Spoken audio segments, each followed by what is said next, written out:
golongan paragraf yang pertama. Silakan.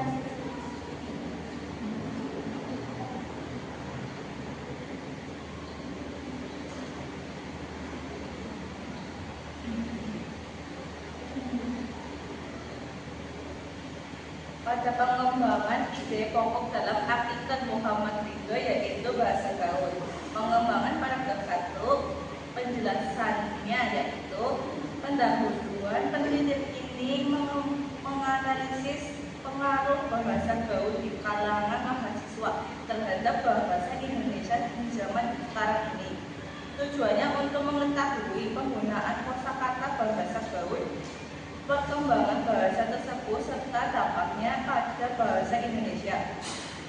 Penelitian ini didasarkan pada observasi perubahan budaya dan sikap antar daerah yang mempengaruhi bahasa. Metode kuantitatif digunakan melalui survei dari terhadap mahasiswa berbagai daerah Indonesia. Fenomena munculnya bahasa gaul dipengaruhi oleh teknologi, media sosial, dan budaya generasi Z.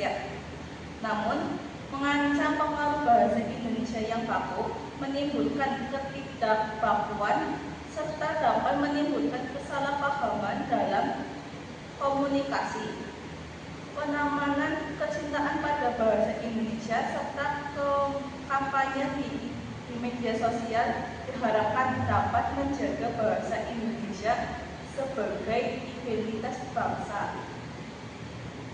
Baik, selanjutnya adalah pengembangan paragraf kedua, yaitu pengembangan dari paragraf pertama.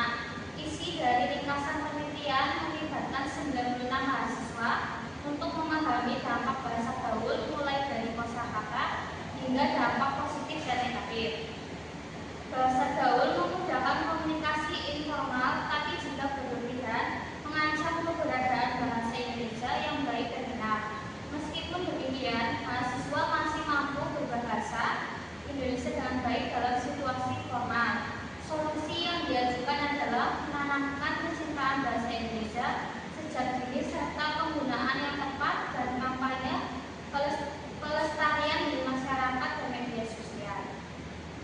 Baik, dari ketiga pengembangan dari paragraf kedua yaitu analisis dan kritik artikel. Ini kuat dalam memilih topik yang relevan dan memberikan gambaran konkret penggunaan bahasa gaul di kalangan mahasiswa dengan data lapangan. Namun terdapat kelemahan pada penjelasan metode penelitian yang kurang mendalam, khususnya terkait pemilihan responden dan teknik analisis data kualitatif. Selain itu, dukungan teori linguistik masih terbatas dan kurang memadukan dengan penelitian metode dari teori sosiolinguistik. Penelitian ini perlu mengembangkan berupa teori dan analisis komparatif yang lebih mendalam. Selanjutnya yaitu pengembangan dari paragraf keempat, yaitu kesimpulan pengesahan artikel memberikan kontribusi positif dengan menggambarkan pengaruh bahasa gaul terhadap pertumbuhan bahasa Indonesia. Namun metodologi internal dasar teori itu diperkuat agar masih lebih baik. Saran untuk penelitian selanjutnya adalah memperluas cakupan responden meningkatkan analisis kualitatif dan integrasi teori linguistik yang lebih mendalam. Lembaga pendidikan diharapkan memberikan edukasi mengenai pentingnya penggunaan bahasa Indonesia tanpa menggunakan kreativitas berbahasa dengan sehingga agar keseimbangan bahasa gaul dan bahasa baku tetap terjaga.